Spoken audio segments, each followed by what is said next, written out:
right. Good morning, everyone. Good morning, and welcome to our first grant presentation event. As many of you know, residents and also community members, philanthropy is a core culture, a core part of the culture of Horizon House. We are philanthropic, our residents are so giving, and the organization mirrors that.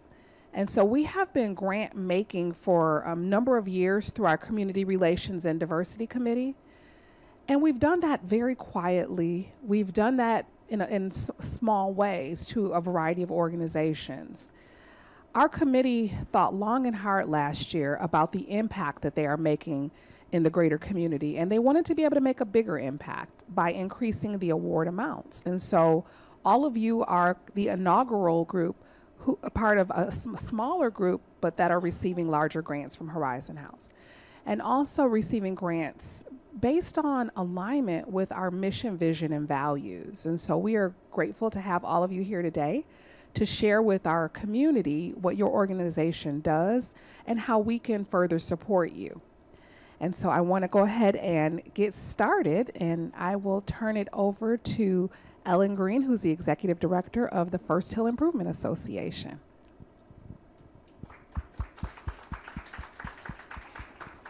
Okay. Hello, thank you. I'm joined by John Carrico. He is one of our board members. He's also the owner and manager of the gym on the other side of the neighborhood. So thank you for coming today, John. So this is our organization. Our mission is really to champion a better neighborhood for everybody by making it more welcoming, safe, and dynamic. Here's a little bit of overview of our work, and I'm sorry I put the headings in the wrong spot, but this first column is projects, actually. So we've contracted with the Office of Economic Development to maintain the columns underneath the freeway. They are in desperate need of some help right now, so it's on the list. We also, with the help of a very generous donor, have been working on this park-to-park walking loop this last year. And one of our committees, the Urban Design and Public Space Group, that meets the first Wednesday of each month upstairs in this building, and has lots of participation from Horizon House members, has been working on this. We're developing a street concept plan to help make streets and public spaces more pedestrian friendly and safe, especially around the Virginia Mason area, over by Harbor View, and along Terry Avenue. We've also launched into a retail study, which we should have the results of later this summer. Just trying to figure out ways to activate the Madison corridor and create a more vibrant economy in our neighborhood. We're also in the throes of doing some strategic planning, not on the list here, but we're going to be sending it out, some more information out in this next newsletter, but we'd love for folks to help participate in focus groups or take a survey. We'd love your vision and input about how to make our neighborhood better and help us identify some priorities moving forward. We also do advocacy for the neighborhood. So this last year, that looked like working with Joy Hollingsworth to get $20,000 of maintenance funds to help spruce up First Hill Park. We also worked with Skyline and SDOT to advocate for their safer pedestrian crossing across 8th Avenue by adding a sky bridge. That just got voted on by the City Council recently, so that's very exciting. And working with the mayor's office to help work for legislation that made it easier for the fire department to remove derelict buildings. So as you probably very well know, there were 3 huge fires in the last few years that resulted in the loss of several buildings and posed a real safety issue to the neighborhood. So that was progress too. And then I think, like Erica was saying, a big piece of our work, and I think a big piece of making our neighborhood better, is creating more community. And so we do that by hosting a few things. One is public meetings. We're having one come up at Town Hall, which we'll talk about a little bit more here in a minute. Last year we had Joy Hollingsworth come and answer some questions, so that was great. We host work parties out of First Hill Park on the third Saturday of each month. And we also have a series of events. And so your generous funding is going to help us work on our events to build more community. So a couple of things we have in the works is a walk series. Just this last weekend, we did a Jane's Walk in honor of Jane Jacobs around the Park to Park loop. It sold out really quickly. And so I think this, moving forward, we're going to open up these walks to members first to have the first opportunity to sign up. And then we'll open them up to the larger community. But they're free public walks. The next one we're doing in June is a tree walk along University Avenue with an arborist to learn about trees in our neighborhood. And we're also going to do a historical walking tour, and just recently decided to do a rooftop walk. Not actually on rooftops, but among them to get some good views of the neighborhood. So that's exciting things coming. We're also hosting a series of Nosy Neighbor tours. So we went to the opening of the Museum House Towers, and they gave us a tour. I think 40 people signed up, and we got to go to the top and see all their amenities. It was great. So we're working on scheduling some more of those around the neighborhood this summer. Hosting some civic events. I just found out on email this morning. We're really excited about this next one coming up at Town Hall in partnership with them. It's going to be a forum about public health and public safety and how those two intersect. And we're also working on some park pop-ups. So trying to activate First Hill Park more consistently, and just trying to get more positive behavior happening in there so it feels more welcoming to everybody. So those are some of the events that we're working on with your funding. We're also using your very generous gift to leverage more sponsorships. So I'm working on these. No fish on yet, but we're hoping to get some buskers at the farmers market this summer. So we're working on saying, you are sponsoring some events. Would you also be, and somebody else be interested in helping bring music to the market? We're also using your gift to get sponsorships for programs. So we're looking to add more free little libraries around the neighborhood. And I'm in conversation with a couple of potential sponsors for that too. And then last but not least, I think all of these events need volunteers. And so we need volunteers to help plan things and also put them on. And so one of our next big visions for this summer is hosting a neighborhood night out, so a block party for First Hill on Terry Avenue in that new pedestrian plaza there by the Fry Art Museum. So we're looking for volunteers to help plan that event and also put it on. And that's it. Well, I just want to thank you. I think just like Erica said, we're very grateful for your generous contributions to our work building a stronger neighborhood. Thank you.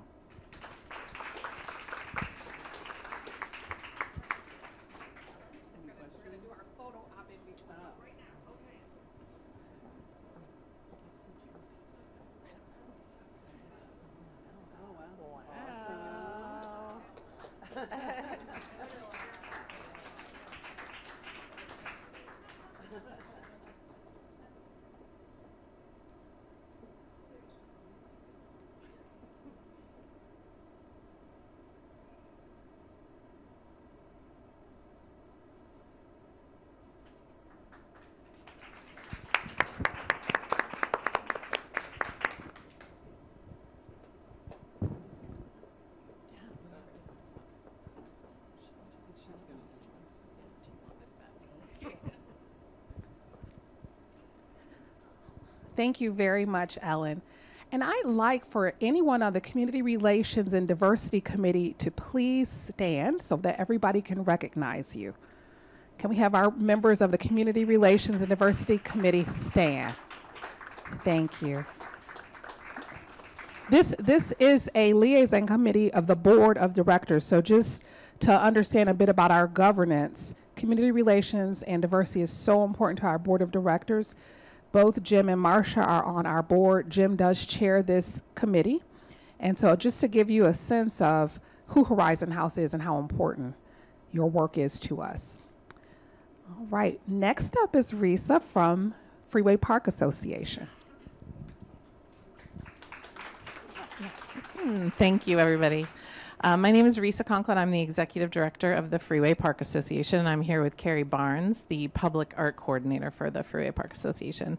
And I'm just going to talk for a minute about kind of how we got here today, and then Carrie's going to talk about what we're going to do with your generous funding. So I have to show the photo of Freeway Park when it opened in 1976, just to orient you to know that Horizon House, there it is in the upper right-hand corner, very much a prominent part of the community when Freeway Park first opened. And, you know, your residents, the residents of Horizon House, were some of the first people to celebrate and enjoy Freeway Park at its best when it first opened. We've heard from park visitors that their grandparents lived at Horizon House and would take them to Freeway Park to play in this children's fountain. So the park over the years grew into its design, which was meant to be a forest, a walk through the forest, which looked beautiful, but unfortunately it created also a sense of unease in the park. So along comes the Freeway Park Neighborhood Group. Originally, that was our name, established in 1994 by Mike Evans, who was the Horizon House security director. And at the time, the mission was to encourage and nurture the use of Freeway Park by providing an environment which is attractive to our community and our guests. That is essentially still our mission. So Horizon House really solidified the mission and the vision for Freeway Park from the very beginning. We still work to engage our community members to make Freeway Park a beautiful and safe and active place to be. So this is us today, you know, more or less us today. We're a team of 2 to 4 people. We work with about a $325,000 annual budget. And we have 11 volunteer board members and 10 organizational members and countless volunteers, really. New volunteers every day at this point. So our partnership with Horizon House has been very long and very successful. And as Erica mentioned, you know, our organization very much shares the values of Horizon House, and that specifically about living creatively. A big part of the work that we do is bringing arts into the park. So some of the ways the Horizon House has been involved in Freeway Park in the past, this was our very first event series that we ever created, and Horizon House has been the sponsor of the Ball Rouge for as long as I can remember. So there's some nice photos here of folks from your community who have been involved in these events. I'm happy to hear that Ellen and Fia are going to take up the mantle of Neighborhood Night Out. We had done a series of Neighborhood Night Outs right in your back door at the, or your front door at the back door of Freeway Park at the top of Piggott Corridor. Also lots of arts and creativity. We worked with Horizon House and the Northwest Center for Creative Aging to do this incredible arts project where we asked folks to answer the question, as I age, I will. And then we met here at Horizon House with, at the time, I think she was the poet laureate, Shinyi Pai, to produce a community poem based on everything that we heard from the community. And of course, Fall Festival. You all were the sponsors for Fall Festival, along with First Hill Improvement Association last year. And we always see lots of your residents at that event, including Brian, who's our grill master. So we just want to say thank you so much for your generous support. And Carrie is going to talk about how we are going to use this new grant and new involvement from Horizon House. Hi, good morning. I got to get my mouth close enough to this for you to hear me. Yeah. So I'm going to put my glasses on also, because I can't see. Yeah, we have a few different programs that we're going to be able to bring back to the park this spring and summer, thanks to your generous money that you're giving us, your generous support. We're going to bring back In Bloom, which is a really popular spring/summer event, sort of welcoming the people back into the park in the summer. And that is a program that has been happening for about 8 years. And last year we were not able to do it due to lack of funding. And now this year, thanks to your funding, we are able to bring it back. And it's a really special event. There is an opportunity for local musicians to perform. We invite vendors into the park to sell their goods and invite you to join their CSA and give away free food and drink to people. And we hire botanical artists every year to create a community participatory botanical sculpture. And it's just really a lovely time to be in the park and celebrate community. I see some Horizon House people in the lower left-hand corner. And one of the things that we collaborated on with you guys was the creation of the book carts at the beginning, and Horizon House members and residents have always been great fans of the book cart, and that was a great opportunity for all of you guys. So there's a lot of ways to get involved moving forward with this. One of the things that we're also bringing, in addition to In Bloom, is that we're extending an art workshop series that people can participate in. And we have not solidified the timeline or the people who are going to be hosting those. So if anyone would be interested in hosting an art event in the park, watercolor painting, origami, whatever it is. Yeah, exactly. Anything that creative minds want to bring out into the park to offer to the community is an opportunity for people to volunteer, as well as these other things. So here's the book carts that I was talking about. A very long history. You might know a little more about the history of the book carts in the park. It was our first program, and we're looking for volunteers to be at the book carts from 12 to 2 Monday through Friday during the summer months. We're going to have a lot of events coming up. Like we said before, we're going to have Fall Fest again this fall. And also we're going to be looking for volunteers at In Bloom this summer. And again, in all of these different capacities. We're going to do more art workshops and lantern paintings. My very first volunteer, I've been volunteering at Freeway Park basically since Teresa started working here. And the first volunteer event I remember doing was this painting party for our lanterns, which were then kites, at Horizon House out on the deck. So that was really formative for me to realize what an awesome community this is. And we're going to have some botanical tours and garden parties, which is what we call our cleanups and planting events in Freeway Park. And also just like having people from Horizon House walking through the park, sitting in the park, being a part of the community has really been essential and amazing for the Freeway Park Association. We really appreciate everything that you guys bring to the park and to this community. Thank you so much. Please stay in touch. My email is there, but you know how to get a hold of me.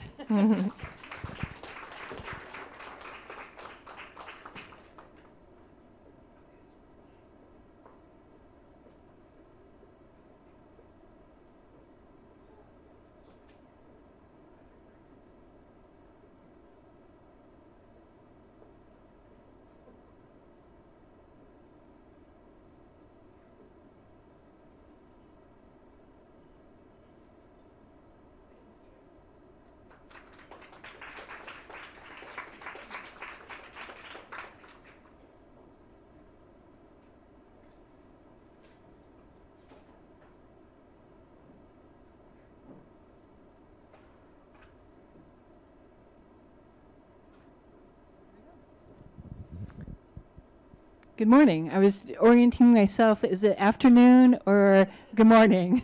So, good morning. I'm Judy Kinney. I am GenPride's executive director. And it's great to be here with neighbors. I was telling Erica and John that we're GenPride, which is up on Broadway between Pike and Pine. We're also neighbors to neighbors up there, the historic bar for LGBT people.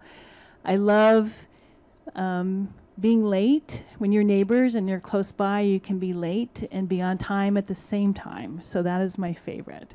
So GenPride, for those who don't know us yet, we advocate for the unique needs of Seattle's LGBTQ plus older adults. And we do that through programs, services, and education that support well-being and belonging. And we are the only organization in our region that's fully devoted to the needs of LGBTQ plus elders. And if anyone's been up to Broadway recently, we are a part of the Pride Place complex. Beautiful, gorgeous, colorful building, very gay. Right there across, again, I'm right by the community college, just south of the community college. It's bright blue, colorful awnings. That is, the Pride Place complex includes our region's first affordable and affirming housing and community center designed specifically for LGBTQ plus elders in our region.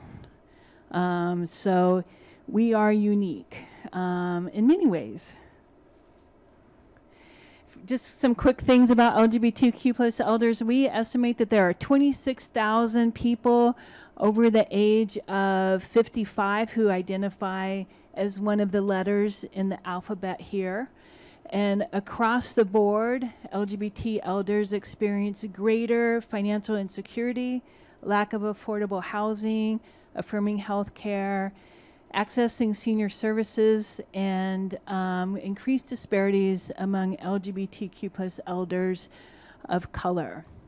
We sit in a unique spot where we experience ageism within the LGBT community, and we experience homophobia and transphobia within mainstream organizations.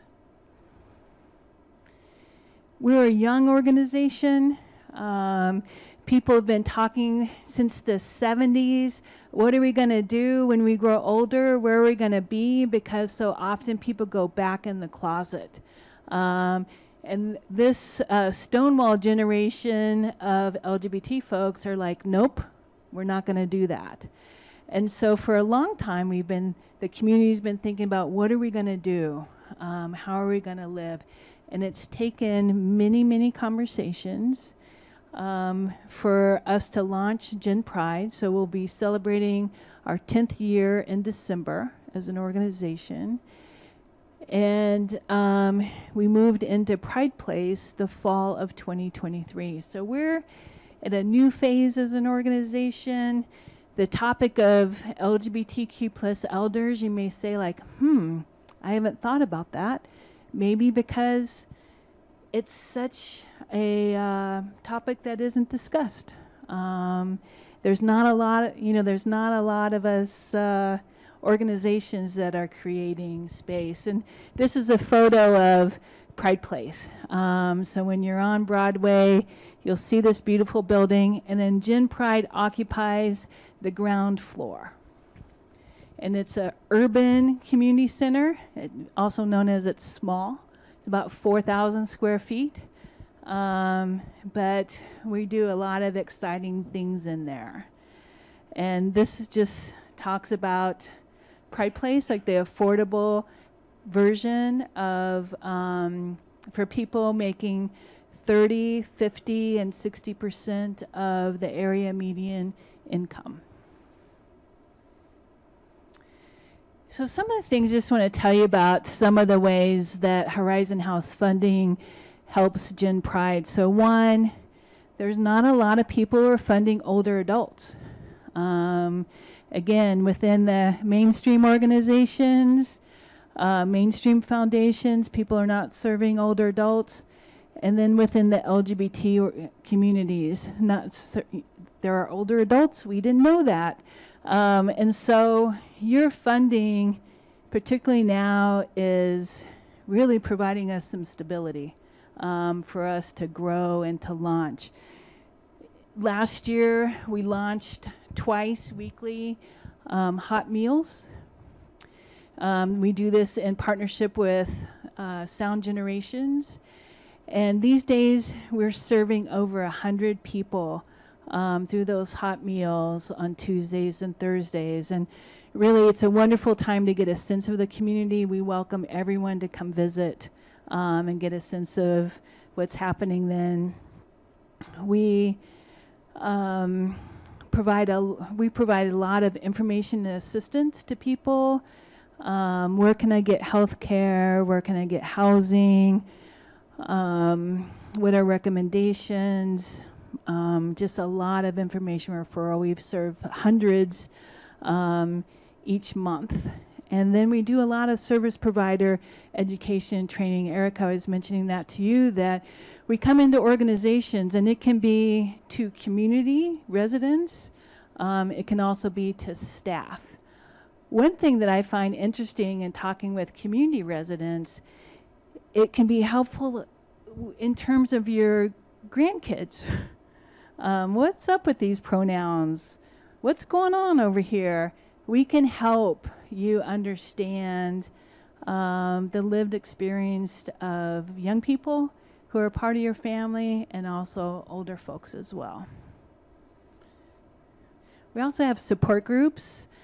So we have grief support group. Our most popular support group is our trans support group. We have 10 people that participate in that twice a month. And my favorite part of that support group is they leave their door open, and it's just full of laughter, and it lifts my heart every time. So that's just a wonderful thing. Support group, tech support, caregiver support, crafts, similar to Horizon House in many ways. You have ideas. We want to do this. You know, we're very much a community center for LGBTQ plus elders, and I think the piece is that we want to grow throughout the county. And our design is really that we want elders leading elder programming. And so 75% of our volunteers are over the age of 50. When we do drag shows, our drag queens are over the age of 50. So we really are shining a light on what it's like to grow older. We have a conversation that we're doing in a couple of weeks called, we call it Queering Intersectional Aging. We want to talk about those three areas.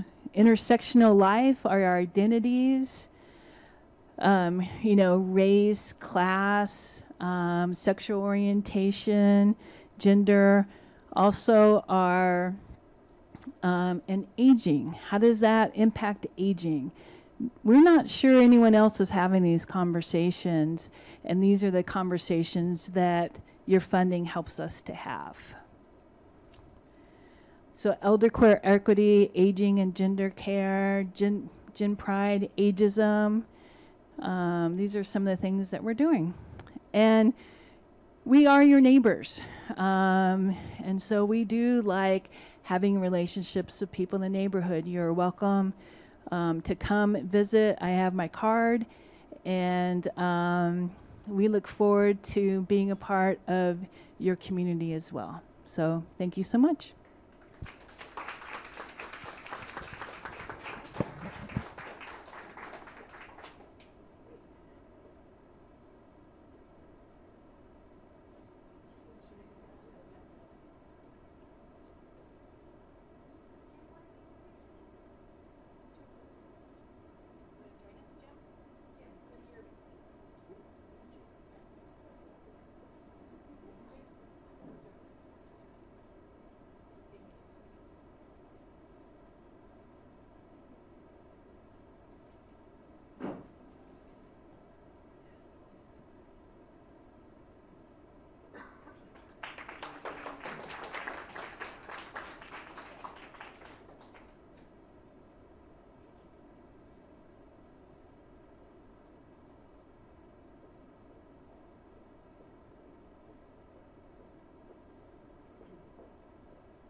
Thank you very much. All right, we would like to get John Grant from Low Income Housing Institute up. This one. Can you hear? Okay, this one is working. So this is John Grant from Low Income Housing Institute. Thank you. Hi, everyone. My name is John Grant with the Low Income Housing Institute, or as we go by, Lehigh. So the Low Income Housing Institute was founded in 1994 by our founding executive director, Sharon Lee. And it's been an absolute privilege to be able to work with Sharon to address some of the most challenging issues in our community around homelessness and housing.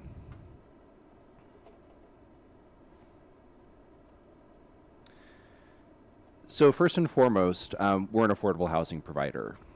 We have 3,600 units of permanent affordable housing and what's called permanent supportive housing for folks who are leaving homelessness and looking for a permanent home. We also operate 2 urban rest stops, one in downtown and one in Ballard. These are places where homeless folks can go to take showers, to get hygiene supplies, to get ready for work sometimes. And we'll talk more about that. And your contribution, by the way, was primarily to support our urban rest stops. We're also very known for our tiny house villages. This is an innovative, creative solution to the homelessness crisis that we're facing. And I'll talk a lot about tiny houses as well. So this is on the left there is a picture of the Clay Apartments. This again is really getting at the heart of our work, which is to end homelessness. To end homelessness, we need housing. The Clay Apartments is one example out of the many buildings. We have about 70 properties across the Puget Sound area that I think is a really great example of how Lehigh has led on this issue of trying to end homelessness. During the pandemic, the Biden administration made available to states a large amount of block grants to rapidly purchase buildings to convert it into homeless housing. And so Lehigh was one of the leading agencies in Washington State where we actually bought 8 properties using those funds and then quickly moved in over 200 people from our tiny house village shelters directly into permanent housing.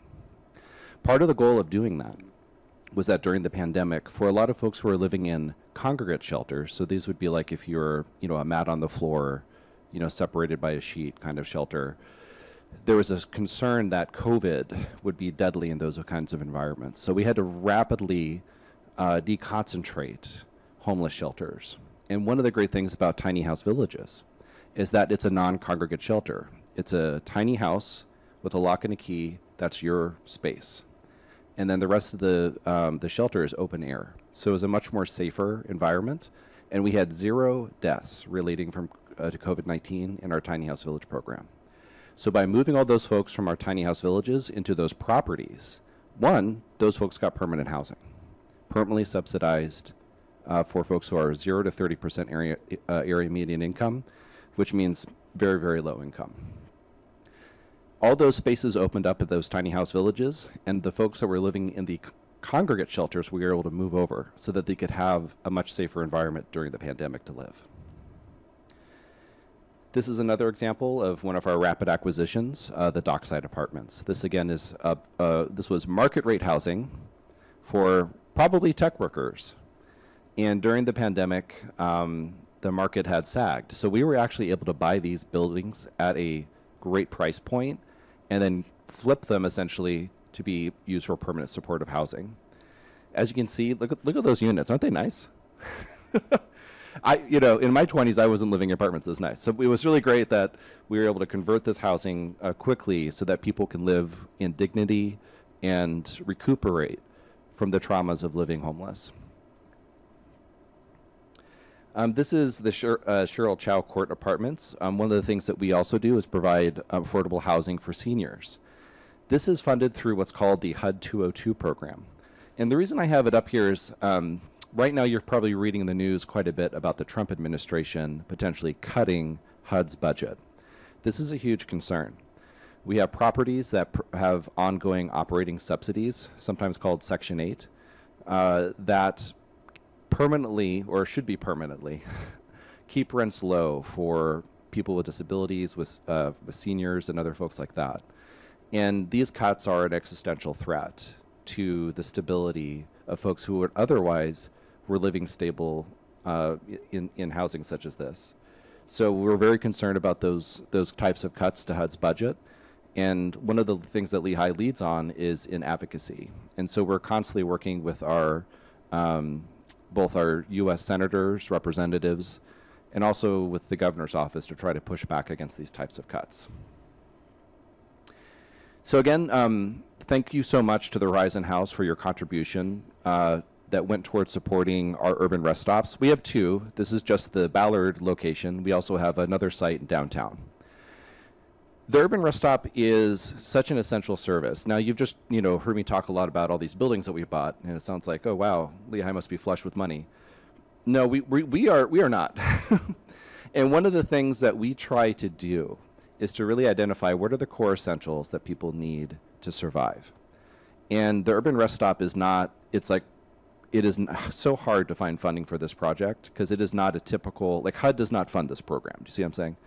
So the usual funding lines that we get as an affordable housing provider are not available to us to support programs like this. And it's donations like we receive from the Horizon House that make the Ballard Urban Rest Stop and the Downtown Urban Rest Stop possible. So you made that happen. So thank you for that.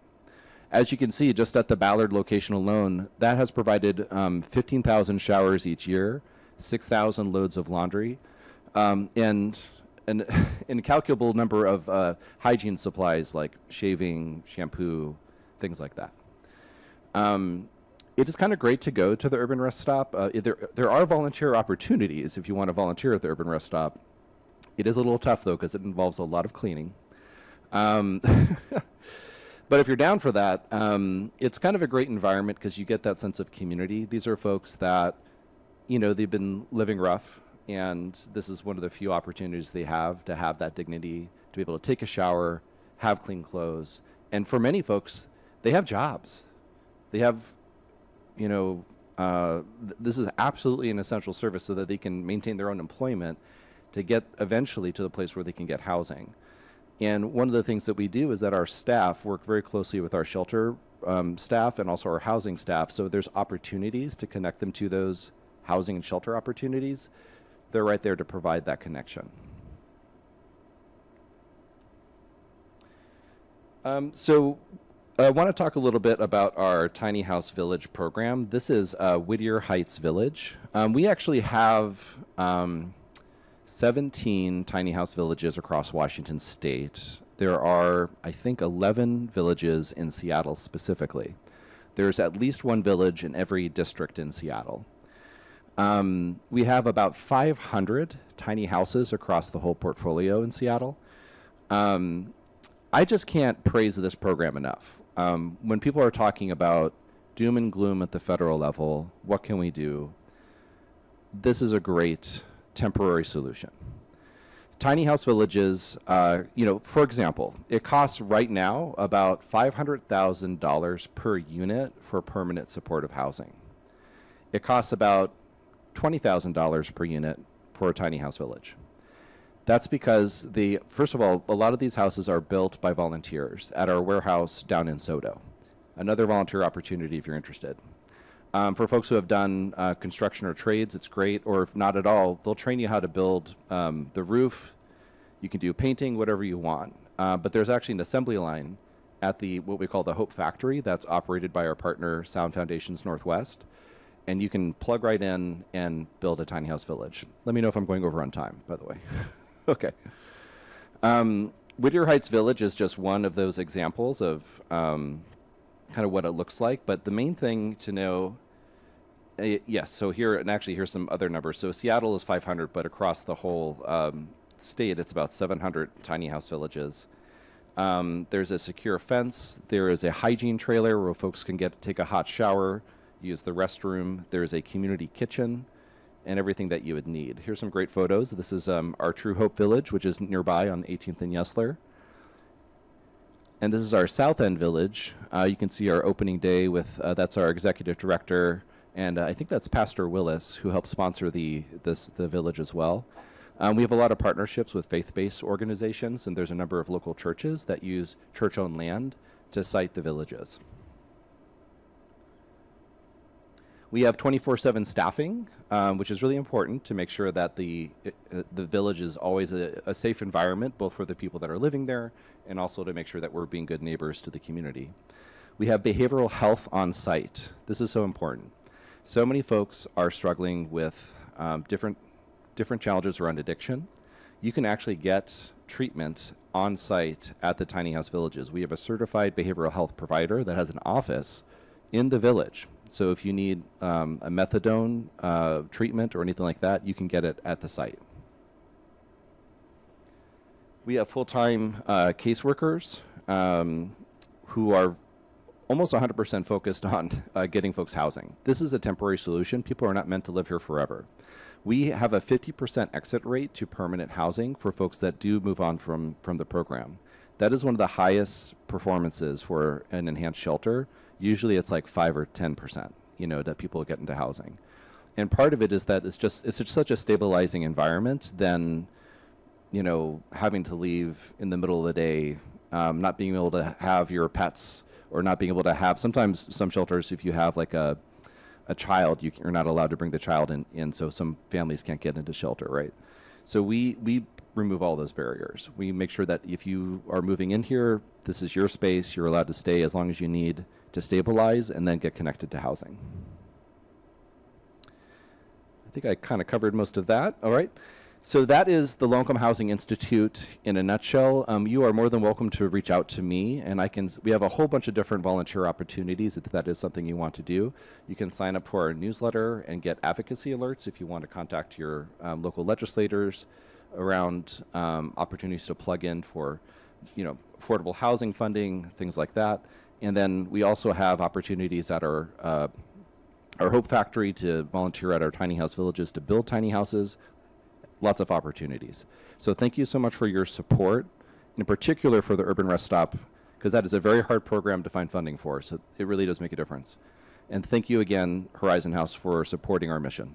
Thank you.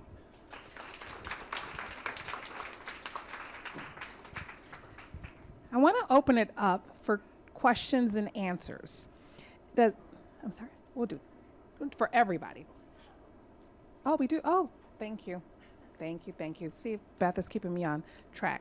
But I will, when we're done, we will open it up for Q&A for everyone. Apologize. All right, I'm going to go ahead and, we will. But I'm going to welcome up Margaret King from the Shelter Family Sewing.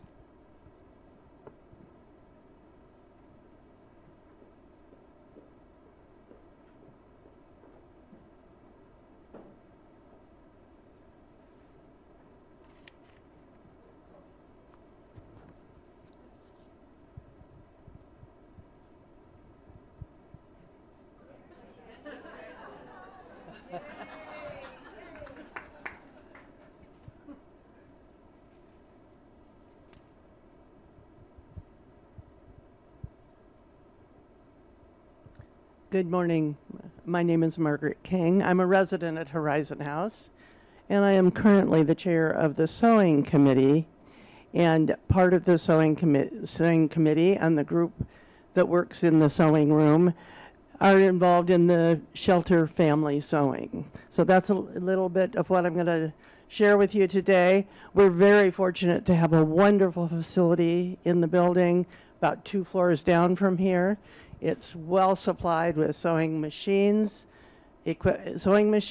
sergers, a long arm quilting machine, which we received an enrichment grant from Horizon House to purchase several years ago. And we have a big space with big tables to work on.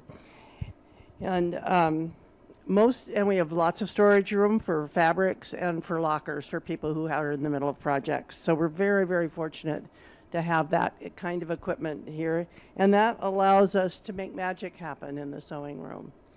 So we gather several times a week to create quilts, which we donate to shelters. And let's see if, I'm not sure how to work this. I'm not as techie as, which one of these? Oh, there we go. So we make, we'll start off with these projects because on the left are pajamas, flannel pajama bottoms that we pair with t-shirts that we purchase on sale. And we take those primarily to Mary's Place. And they say they're always in need of pajamas for children when they come into the residences. And on the right are fleece hats mittens and scarves. And we make those and share them with Mary's Place and with Plymouth Housing. And with, recently we also sent some to Evergreen Treatment Services. They were a new contact last year, came through one of the Horizon House staff. And it was interesting because they have young people who are in treatment, substance abuse treatment. And they had some pregnant young women who had absolutely no supplies for the babies. They asked if we would make some receiving blankets for them. So we did deliver about 8 receiving blankets for those mamas who were expecting. But, the one that's marked. How clever. And then the other group works on quilts. And these are an example of the twin-size quilts that we make and then donate primarily to Mary's Place. And the fabric we use is, in many cases, donated or left over from other projects. But we use the funding grant from Horizon House to purchase the backing and the batting and the ones that we don't get from donations. So we have an ongoing supply. I think last year we donated, this was in 2024, 24 quilts, 64 pairs of pajamas, 27 hats, 26 scarves, 59 sets of mittens, and 8 receiving blankets. And this year so far, we have donated 24 pajama sets and 3 quilts. And we have about 5 more quilts that are in progress now. So we are very grateful to Horizon House both for the facility and for the funding to purchase the fabric that we use to make these projects. And the volunteer, we are looking for suggestions for other things to make, other ideas for projects, and also other recipients who could use our things. We, as I say, Mary's Place and Plymouth Housing have been our primary recipients, and now we're going to see if we can work some more with the Evergreen Treatment Services. But if you know of other places that might use some of these or other ideas of what we could share with others, please let us know.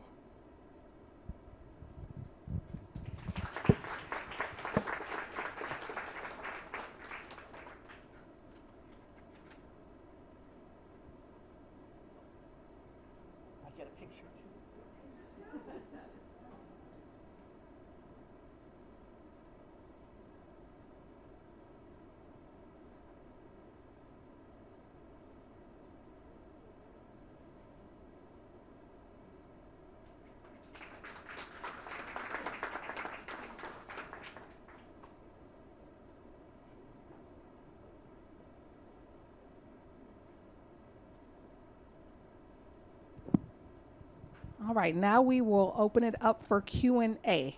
Do we have another mic? Thank you. All right. Does anybody have any questions for any of our grantees? Not a question, but I have gone to the tiny house village on Yesler a number of times with supplies, food supplies, and the people there are so welcoming. They will show you all of the facilities, the shower and the kitchen, and they welcome any contributions. It's a very welcoming tiny house village. Thank you for sharing that.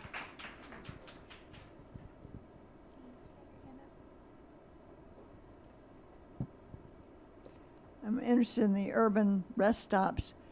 Is there any facility for providing food there, or you just know places where there is food and send people on? Yeah, so if somebody is coming in need of any type of other service, we can make referrals to local food banks, and our staff have a whole resource list that they'll hand out to folks. Because it's a hygiene center, they're not going to be eating in I don't, I like pie, but I don't eat it when I take a shower. But so generally I think we try to route people to the right locations, and so the staff are always there to provide support to folks that need services.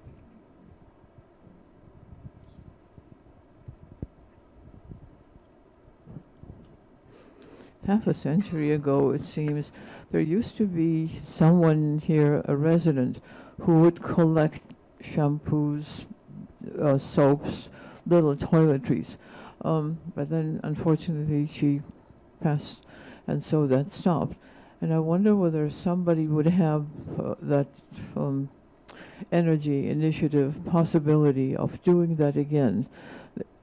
She collected it in the mail room, but I think she collected it in her own little cubby. But nevertheless, it was an ongoing thing. So if we had something left over, came back from a trip, whatever, that was an easy place to put it. And then she took it, and I can't remember where. But I think it would be perfect for this kind of a facility. Thank you. And That's while a I great have the idea. mic, while I have a mic, and you're up there,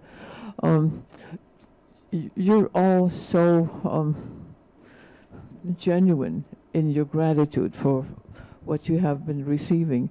Last Sunday, I had a visitor from, actually he's now from Boston, but he is from Eastern Europe. I've known him for many, many years, since the early 90s. He walked in and just spent a few minutes waiting for me to come and get him. And so when we were together, he looked at me and he says, you know, you live in an incredible place. He says, I don't know anything about people here. I don't know anything about other facilities in the Seattle area. But he says, I could feel the energy, the absolutely vibrant, warm, generous energy.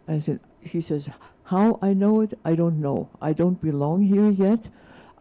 I sort of speak the language, but nevertheless, but he says, it's in the air. You are an incredible facility. You have an incredible facility. I wanted you to know that. Thank you very much. Do we have any more questions? Time for one more question. All right. I actually have a question if no one else has a question. For the tiny houses, do people have to commit to building an entire tiny house, or can they just come for one day of service? If you come to volunteer for a tiny house, you have to finish it. We won't let you leave.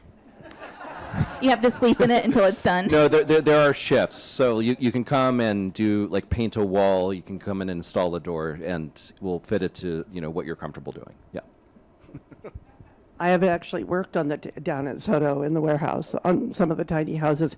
It's a wonderful, what do you call it? It's a circuit. So people are working on one thing and someone else is working on something else, and then it all goes together in the end, and they raise the walls and put on the roof. It's an amazing setup.